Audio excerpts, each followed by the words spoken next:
बहुत ज़्यादा सोच रहे थे और पहाड़ पे हाइकिंग का भी, तो हमारा प्लान रातों रात बना। हमने सामान पैक किया और हाइकिंग के लिए चल पड़े, जिसके अंदर हमने बारबेक्यू भी किया, कैंपिंग के लिए कैंप लगाया। हमने आर्चरी के लिए तीरें खुद बनाई लकड़ियों से, जिसकी वीडियो मैं नीचे लिंक में दूंगा, मेरे दोस्त के व्लॉग में होगा।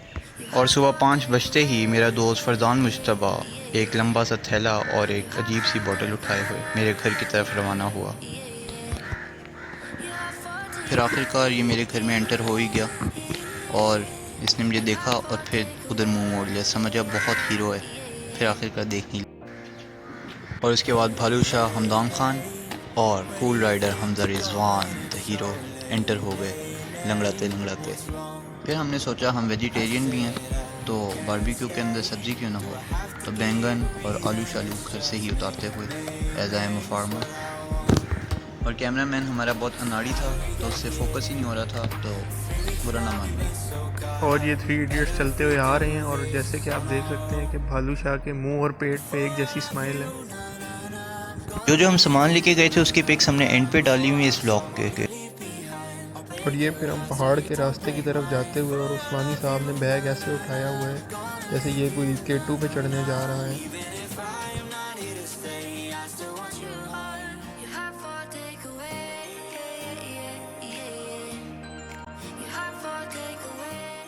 ट्राइपॉड नहीं था इसलिए कैमरा हिल रहा है।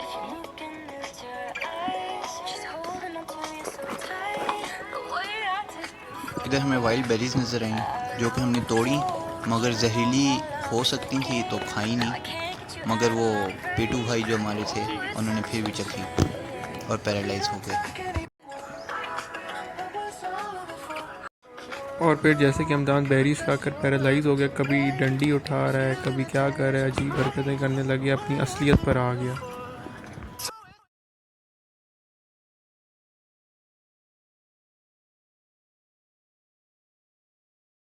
हमजा रिजवान का पीछे पेट ख़राब हो गया था इसलिए थोड़ी देर लग गई।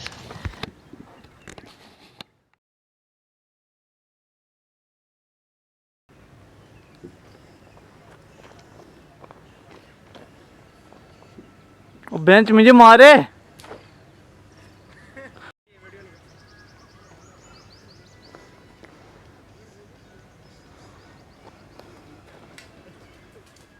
वाह भाई वाह।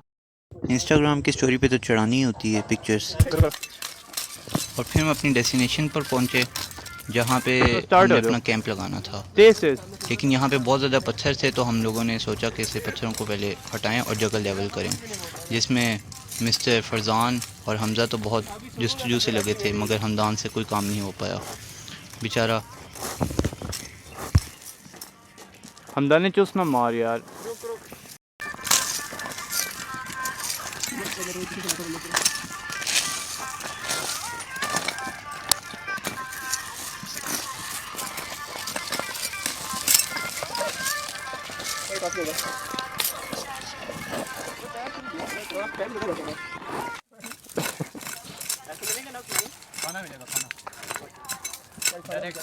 फिर ये सारे जब थक गए इन्होंने मुझे मजदूर बना दिया।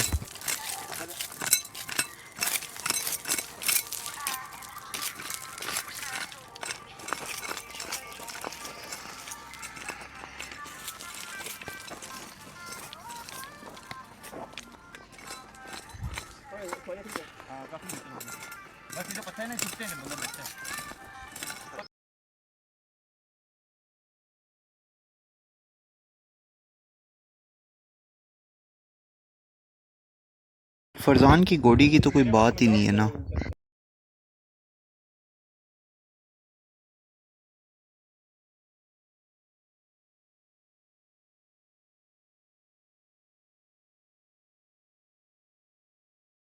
मैं घर से 2 लोगों वाला कैंप लाया था, लेकिन ये 2 भी आगे थे तो माशाल्लाह से कैंप में जगह बहुत ज़्यादा कम हो गई थी। हजूम तो इन दोनों का देख ही लिया होगा।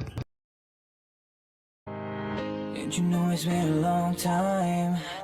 Not a single day was getting better. Every day was a steep climb, but I was only getting deeper.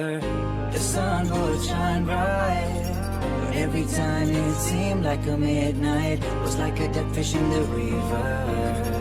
that is gonna flow forever. I will never quit the fight, and I am gonna win this tonight.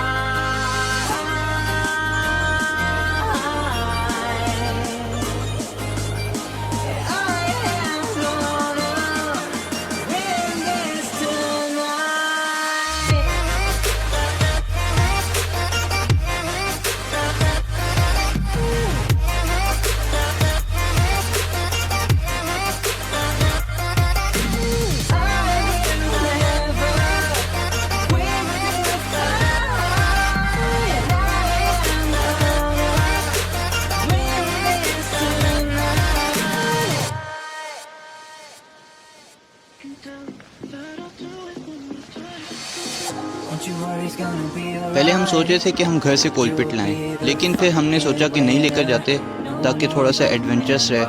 और फिर ये हम लोगों ने उधर से पत्थर उठाए डिफरेंट काइंड से, जिसमें फ्लैट जो थे वो हमने ऊपर रखे और बाकी नीचे बेसमेंट के लिए, जो कि आगे आप लोगों को नज़र आने वाला है।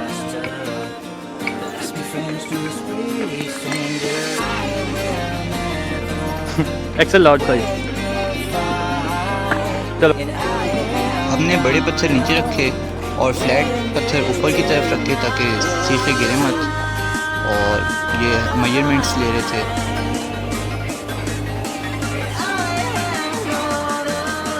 कोलपिट बनाने के बाद हमने इसमें आग नहीं लगाई, जो कि हमारा गलत फैसला था, लेकिन कुछ हद तक ये वाला फैसला भी सही था। फरजान ने तिक्के बोटियाँ लगाना शुरू की और चेक किया उसे कि गैप सही है। मैं भी कुछ किसी काम में मसरूफ़ था। उसके बाद इस बारबेक्यू पे दरअसल मसाला हमने एक दिन पहले से लगाया हुआ था, और जो कि बहुत ही ज़बरदस्त था। फिर मैंने सीख कबाब लगाना शुरू किया, क्योंकि सीख कबाब शायद मुझे ही सबसे बेहतर आते थे लगाने, और फरजान बोटियों पे ही था जो कि लेग पीस लगा रहा है। वो माशाल्लाह इसकी टांग कितनी प्यारी है।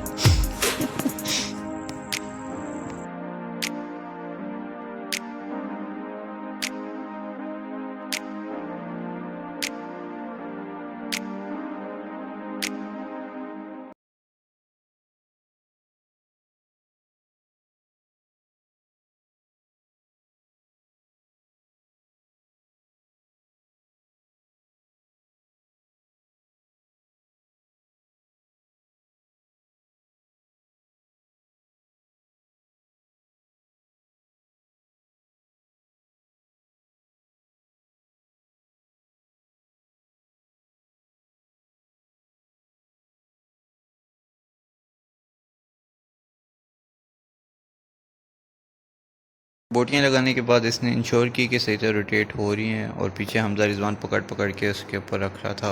एक हमने ग्रिल टाइप से बनाई हुई थी पत्थरों से ही।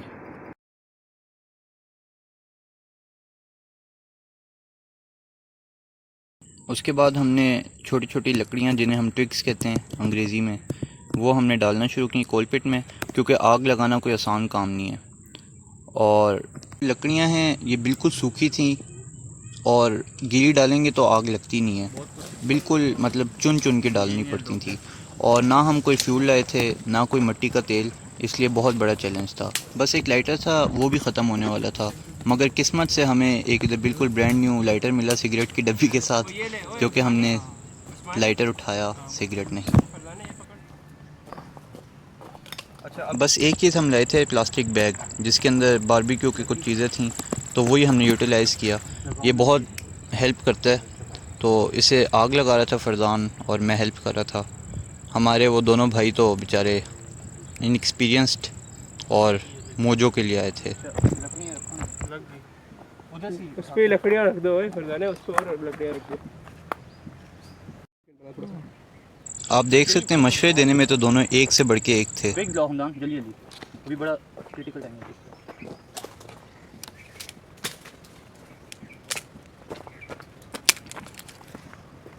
बिल्कुल सूखी गीली ले आए। ये गीली नहीं है, और पतली मोटी ना। फिर आग लगाने की जुस्तजू में थे हम सब, और मोटी पतली पता नहीं क्या क्या बातें हो रही थी, लेकिन फिर आग लगी गई आखिरकार, और बहुत खुशी हुई लेकिन ये आग जो थी ये कोयलों पर नहीं लगी, सिर्फ लकड़ियों पे लगी। और कोयलों पे तकरीबन आधा एक घंटा हमें लग गया था कि ये कोयले रेड हुए।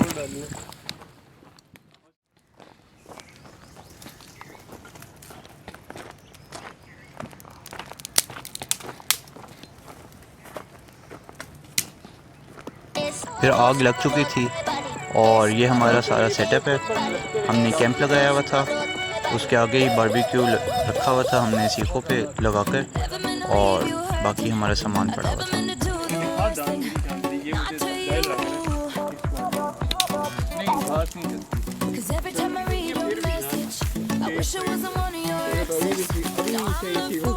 और इधर अहमद को लग रहा था कि जितना तेज़ वो हवा देगा उतने तिक्के बन बन के निकलेंगे।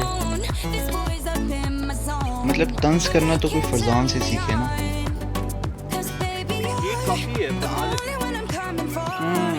बस बना लेते हैं।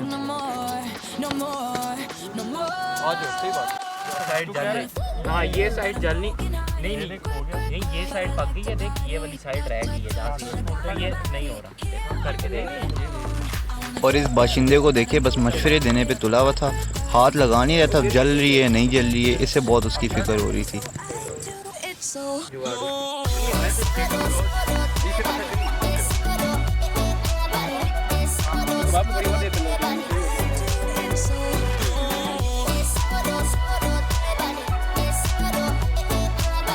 फिर हमारा बारबेक्यू रेडी होने लग गया था, जो कि इंतहाई मज़ेदार था। ये कबाब उतार रहा है और मैं कबाब लगा रहा था और भाग भी रहा था। काफ़ी मुश्किल काम था, क्योंकि या तो फरजान कर रहे थे या मैं कर रहा था।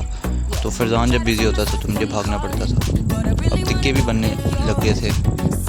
फिर हमने पहले डिस्कस किया और लेके गए, इसे भी उतरवाया।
और फिर हमने सब्जियां भी लगाई जो कि हम घर से लाए थे।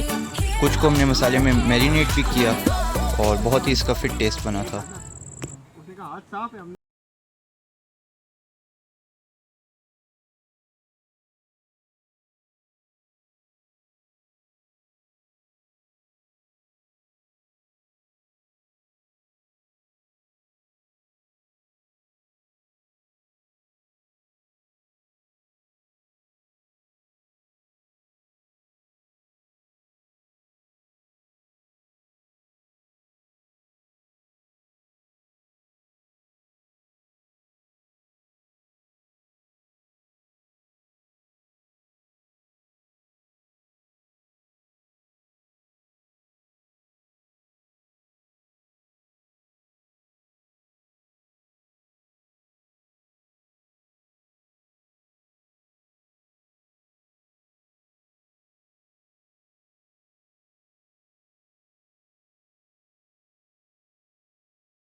जल्दी से कर दो बस।